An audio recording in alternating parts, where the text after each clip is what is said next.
진성준입니다. 저는 이번에야 과문해가지고 공부를 많이 안 하는 사람이라 과문해가지고 이번에야 알았는데 3.5% 법칙이라고 하는 게 있다고 해요.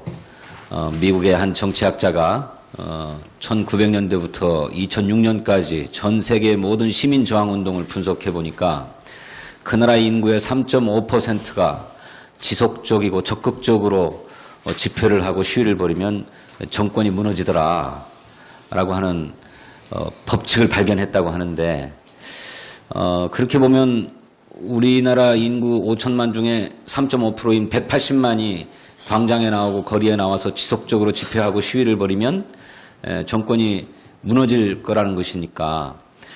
근데 이미 지난 12월 3일이죠. 제6차 촛불 집회 때 전국적으로 240만여 명에 가까운 국민들이 함께 촛불을 들었으니 3.5% 법칙이라고 하는 것이 정말로 맞는 법칙이라면 이 나라도 정권이 무너지는 그런 역사가 일어나야 할 것이라고 생각하는데 저는 그것이 지금 실현되어 가고 있다 이렇게 생각합니다.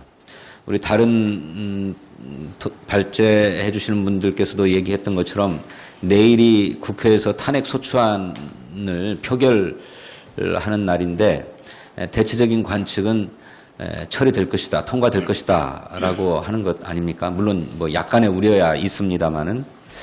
근데 이제 그렇게 해서 현직 대통령이 그 자리에서 물러나는 첫걸음이 떼어지게 될 터인데 그러면 정말로 대통령이 탄핵을 당하면 그것으로 그러면 혁명은 완성된 것이다 라고 할 수 있는 것인가.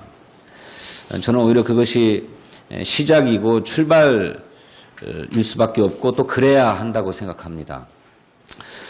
이 앞에 발표하시는 분들께서 우리 민주당에 대해서 아주 신랄한 말씀 많이 주셔서 들으면서 참 마음이 아프고 했는데요. 민주당의 부족함이 있지요. 87년 6월 항쟁을 통해서 우리는 대통령 직선제를 국민과 함께 쟁취를 했고 그렇게 국가 최고 권력을 국민의 직접 선거로 뽑겠다고 하는 제도적 장치를 확보해서 그렇게 해서 정권을 교체하려고 했습니다. 그런데 87년 개헌 이후 치러졌던 대통령 선거에서 바로 집권하지 못하고 그로부터 10년 있다가 집권을 했지요.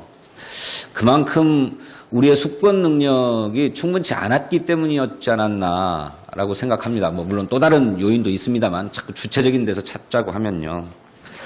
근데 그렇게 97년에 수평적 정권 교체를 이루고 또 2002년도에 노무현 대통령을 당선시켜서 2기에 걸쳐서 민주정부를 수립해서 그야말로 선거를 통해서 평화적으로 정권이 교체되는 역사를 만들었다면 그러면 그 이후에 우리 시대가 어디로 나아가야 할 것인가. 많은 분들이 얘기하듯이 그것이 사회경제적인 차원의 민주화 아니겠는가라고 하는 것이죠.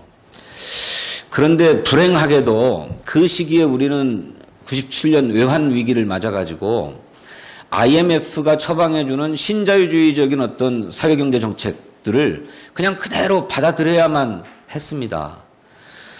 다 기억하시는지 모르지만 97년도에 대통령 선거가 벌어질 때 IMF의 그런 신탁 통치 방안이 나왔을 때 당시 김대중 대통령 후보는 집권하면 재협상 하겠다고 했는데 그러자 IMF가 그러면 지원할 수 없다라고 발을 뺍니다.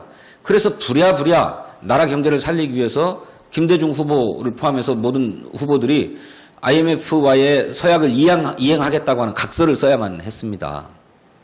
그러니까 그런 어떤 그러니까 주체적으로 어떻게 할 수 없는 그런 환경과 조건 속에서 우리는 신자유주의적인 사회경제 정책을 좌지간 능동적으로든 적극적으로든 수행할 수밖에 없었던 거죠. 저는 그것 때문에 결국 우리 당이 정권을 잃었다 이렇게 생각합니다. 그러니까 그걸 아주 압축적으로 보여주는 말이 왼쪽 깜빡이 놓고 오른쪽으로 갔다라고 하는 얘기라고 생각합니다. 근데 그것은 물론 우리가 그렇게 가고자 해서 그랬던 게 아니고 그렇게 내몰린 측면이 저는 분명하게 있다. 그걸 한계와 오류를 좀 잘 구분해서 봐야 되는데 너무 막 그건 민주당의 오류다라고만 하는 것은 저희들로서는 좀 억울한 측면이 있다고 생각해요. 근데 어쨌든 그렇게 경제민주화나 복지정책을 심화시키는 어떤 사회경제적 차원의 민주주의, 이것이 정치적 민주화를 실현한 조건에서의 우리의 시대적인 과제였는데 그것이 계속 지체되었고 심지어 이명박 박근혜 정권에 의해서는 그것이 더 이전으로 회귀해버리는, 이를테면 박정희 시대의 개발 독재 정책으로 회귀해버린다거나 성장주의 신화로 회귀해버린다거나 이러면서 그 모순이, 이른바 사회경제적 양극화의 모순이 더 심화되어서 굉장히 긴절해졌다는 것이죠. 저는 2010년 지방선거가 굉장히 중요한 선거라고 생각하는데 그때 이명박 정권 심판의 분위기 속에서도 가장 돋보였던 정책 이슈가 초등학교 무상급식이라고 하는 이슈였습니다. 근데 이 초등학교 무상급식이 그렇게 얼마나 거대 이슈가 아니라 그야말로 미시 이슈였죠.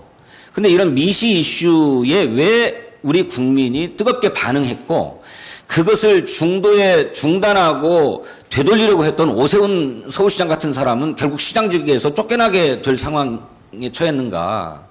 저는 그 무상급식이 주는 정치적인 함의, 시대적인 함의가 있다고 생각합니다. 그건 뭐냐면 이제는 국가가 국민의 실생활, 실제 생활을 보살펴야 될 때가 왔다. 그리고 그것이 국가의 책무이고 국민은 그것을 당연히 누려야 될 권리로 인식할 때가 왔다라고 하는 선언이라고 생각합니다. 그래서 그때부터 본격적으로 이른바 보편적 복지 또 경제민주화 이런 문제가 저희 민주당에 의해서 제기되어 왔어요. 그래서 2010년 지방선거 후에 10월 달에 전당대회가 열렸는데 그 전당대회에서 보편적 복지를 당 강령과 당헌에 저희들이 명기합니다. 그리고 2011년 12월 달에 민주통합당을 만들면서 창당대회를 하는데 그때는 보편적 복지와 함께 경제민주화를 당 강령으로 채택을 해요. 그래서 지금도 민주당의 3대 강령 그러면 복지국가, 경제민주화 그리고 한반도 평화통일 이렇게 꼽지요. 근데 이렇게 시대정신을 먼저 이를테면 간파하고 그것으로 집권의 비전을 제시하면서 2012년 총선, 2012년 대선 이런 것을 돌파하려고 했는데 상대도 영악하게 그것을 다 따라왔습니다. 지금 돌이켜보면은 19대 총선, 2012년 총선 때 민주당의 1번 공약은 대학교 반값 등록금이었거든요. 새누리당의 1번 공약은 뭐였냐면은 비정규직 차별 철폐였습니다. 그런데 19대 총선이 끝나고 19대 원구성 협상을 하면서 당시 민주당의 원내대표가 박지원 의원이었는데 이분이 원구성의 조건으로 제시한 것은 우리가 18대보다 한 40석 이상 국회 의석수가 늘어났으니까 상임위원장 2개 더 가져와야 되겠다라고 하는 거였습니다. 법사위원장을 포함해서. 이거는 그야말로 오랜 정치적 관행에 따른 정치적 요구였는데 정말로 민주당이 사회경제적 민주화라고 하는 것을 시대정신으로 인식하고 당 강령이나 당헌에 박았던 것처럼 그것이 우리에게 체화되었던 것이라고 한다면 저는 양당의 총선 1번 공약을 개원국회에서 입법하자라고 달려들었어야 된다고 생각합니다. 그런데 전통적인 정치적 문법에는 충실했지만 이런 어떤 우리 스스로가 입으로는 선취하고 입으로는 먼저 얘기했던 어떤 시대 정신을 정치적으로 구현하고 실천하려고 하는 데 대한 준비가 안 돼 있었다. 저는 그것이 막바로 평가되어 버려가지고 대선 때 상대 정당이 그렇게 막 따라오니까 그래서 박근혜 후보도 막 경제민주화 하겠다고 하고 맞춤형 복지 하겠다고 하니까 그런 이슈에서의 시대 정신에서의 차별성이 없어져 버리면서 결국 인물 문제만 남게 된 거죠. 근데 저는 문재인 후보가 인물에서 떨어졌어가 아니고 박근혜는 자기 정치를 자기 이름 걸고 했던 사람인데 문재인은 그런 사람이 아니었던 거죠. 그래서 국민이 잘 알기 어려웠습니다. 그래서 박근혜가 이길 수밖에 없었던 것이다. 저는 그렇게 생각합니다. 다른 요소도 많이 있지만은. 근데 어쨌든 이렇게 2012년 총선과 대선을 거치면서 사회경제적인 민주주의의 문제가 이제 우리 정치가 해결해야 될 시대적인 과제다라고 하는 데에 대체적인 합의가 이루어졌다고 봤는데 박근혜 정권은 이것을 전면적으로 파기하고 번복해 버렸습니다. 경제민주화라고 하는 문제가 쑥 들어가 버렸고 맞춤형 복지 문제도 신용만 하다가 끝나고 말았죠. 그래서 아까 더 나아가가지고 뭐 박정희식 개발 독재의 논리, 성장주의의 논리로 재벌 특혜 경제를 계속해 나가고 심지어는 이번에 드러났지만 재벌과 더불어서 밀약을 해가지고 뇌물을 받고 특혜를 주고 하는 이런 관계까지도 빠져버리게 말았고 그래서 경제는 불황의 늪에 빠졌고 서민경제는 완전히 파탄난 상태로 내몰려 버린 상황이죠. 이렇게 사회경제적 민주화가 지체된 데 더해서 이명박 박근혜 정권에 들어서서는 정치적인 민주주의, 형식적이고 절차적인 차원의 민주주의도 다 훼손되고 파괴돼 버렸습니다. 그 아주 전형적인 사건이 백남기 농민이 물대포로 사망한 사건이라고 생각해요. 이거는 1987년에 이한열 열사가 최루탄에 맞아 숨진 것하고 똑같은 사건입니다. 그뿐입니까? 2012년 대통령 선거에서는 국가정보원과 국군사이버사령부가 국민을 상대로 심리전을 벌여가지고 여론을 조작했지 않았습니까? 이거는 총 칼만 들지 않았다 뿐이지 사이버상의 쿠데타와 뭐가 다릅니까? 1980년대로 돌아가 버린 거죠. 예. 그뿐만 아니고 이제는 아예 국민의 역사 의식마저 뜯어고치려고 역사교과서 국정화를 하고 문화예술인들 블랙리스트 만들어가지고 전부 입 막아버리려고 하고 테러방지법 만들어가지고 정권의 입맛에 들지 않는 사람들은 뭐 통신 내역, 은행 거래 내역 다 들여다볼 수 있게 만들려고 했던 것 아닙니까? 이렇게 정치적인 민주주의가 이미 10년 전, 20년 전에 성취되었다고 봤는데 그것마저도 다 훼손되고 뒤로 돌아가 버리는 후퇴하는 일들을 저질러 왔다. 그런데 이제 더 충격적인 사건이 벌어지는 겁니다. 국가의 존재 이유를 묻는 사건이 벌어지는 거죠. 이게 나라냐 이게. 그게 바로 세월호 사건이었습니다. 저는 100번 양보해서 그런 일이 없어야 되겠지만 100번 양보해서 배가 전복할 수도 있고 침몰할 수도 있다고 생각합니다. 하지만 그런 위기의 상황에 국가 공권력이 정말 최선을 다해서 국민의 생명을 구하려고 노력했어야죠. 그런데 대통령은 관저에서 뭘 하고 있었는지 아직도 밝히지 않고 있고 아직도 우리 국민은 모르고 있는 것 아닙니까? 이제 겨우 일단이 드러났습니다. 90분 동안 머리 손질했다고 하는 거예요. 그래서 그 순간에 이미 이게 나라냐. 이건 대통령이 아니다. 이미 국민적으로 그렇게 선언했다고 저는 생각해요. 그러면 그 당시에 저는 국가의 존재 이유를 묻는 사태 앞에 직면했기 때문에 민주당이 모든 것을 다 걸고 싸웠어야 됐다고 생각합니다. 그런데 저희들은 주저했어요. 왜냐하면 그 2달 뒤에 지방선거가 있었습니다. 이게 선거에 죽음을 이용하려고 하는 게 아니냐라고 하는 정치적인 역공, 비난 이런 것을 주저하고 두려워했습니다.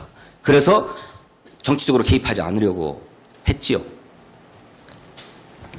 저는 이것이 이를테면 앞에 많은 발제해 주신 분들께서 민주당에 대한 국민의 신뢰가 바닥인 상태다. 그러니까 대의민주주의의 위기가 아니라 민주주의의 위기가 아니라 대표성의 문제다라고 얘기하시는 것의 핵심이라고 생각합니다. 그런 비난 좀 받으면 어떻습니까? 그 전면에 싸웠어야 된다고 생각해요. 만약에 김대중 대통령이 평생을 시달려왔던 뭐 빨갱이 용공이라고 하는 정치적 비난이 두려웠다면 남북 정상회담을 어떻게 했겠습니까? 네? 그 국가의 존재 이유를 국민에게 설명해 줘야 될 사태 앞에서 그런 정치적 역공이 두려워서 주저했다라고 하면 이거 저는 비겁한 거다라고 생각해요. 좌직은 어쨌든 그런 상황에서 도저히 민주당에 대한 기대나 이런 것들이 충분하지 못했을 때 이제 다시 최순실 사태가 터진 거죠. 그래서 이제는 이거는 뭐 완전히 국가의 파탄 상태라고 해도 과언이 아닌데 저는 그래서 탄핵이 국회에서 가결된 직후부터는 물론 헌법재판소에서도 탄핵이 인용되도록 해야 되겠지만 이렇게 국가의 존재 이유를 다시 확인하는 작업 그리고 파괴된 정치적 민주주의를 복원하는 작업 그리고 지체된 사회경제적인 민주주의의 길을 여는 작업을 시작해야 된다. 그것의 우선순위와 선후관계들을 잘 따져서 지금 당장 해야 될 일들부터 해가고 그런 과정에서 대통령의 탄핵도 이뤄내고 또 그 뒤에 60일 이후에 치러질 대통령 선거의 장도 그런 장으로 만들어가고 그래서 명실상부하게 국민의 뜻으로 선출된 다음 정부는 아까 얘기했던 이 문제 국가의 존재 이유를 확인하고 또 훼손된 정치적 민주주의를 복원하고 지체된 사회경제적 민주화의 길을 여는 이런 일들을 해가야 된다. 저는 그렇게 생각합니다. 말씀이 길었습니다.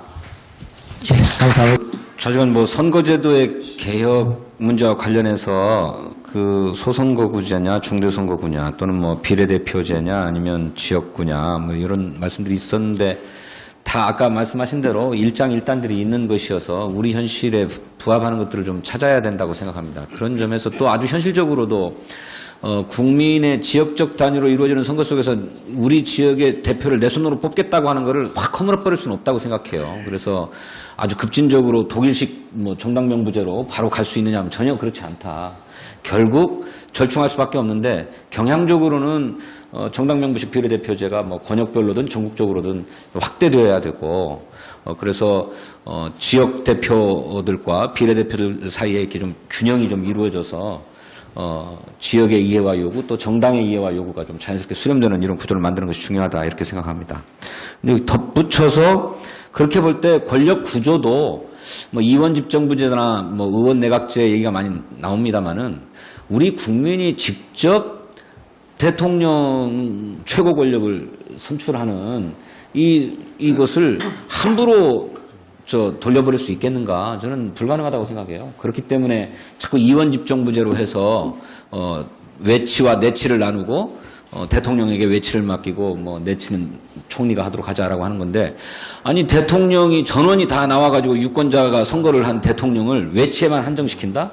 그리고 또 외치와 내치를 어떻게 또 구분할 것입니까? 저는 그거 불가능한 일이라고 생각하거든요. 그런 점에서 대통령 중심제로 갈 수밖에 없는 게 아닌가 저는 그렇게 생각합니다.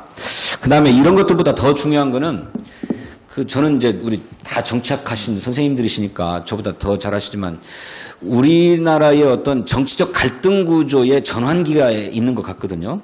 그러니까 그동안에 우리 정치적 갈등이 지역 단위로 형성되어 왔는 거라고 한다면 이게 좀 새로운 것으로 대체되어야 그 이념이 됐든 뭐 사회 계층이 됐든 새로운 정치적 갈등 구조 속에서 정당들도 다양하게 형성될 텐데 이런 것에 다 실패하고 있고 오히려 지금 드러나고 있는 것은 세대 간 갈등 구조 아닙니까? 근데 저는 이거야말로 위험해지는 것이다 이렇게 생각하거든요. 그런 점에서 오늘 선생님들 여러분들이 다 사회경제적 민주주의의 문제를 굉장히 중요하게 말씀하셨고 그것이 촛불 이후에 과제로 떠오를 거라고 말씀하셨는데 그걸 계기로 해서 어떤 이념을 중심으로 한다거나 하는 또는 새로운 정치적 갈등 구조를 형성하는 그런 큰 계기를 마련해 나가는 것이 정치적으로 훨씬 더 중요한 일이 아닌가 이렇게 생각합니다. 예.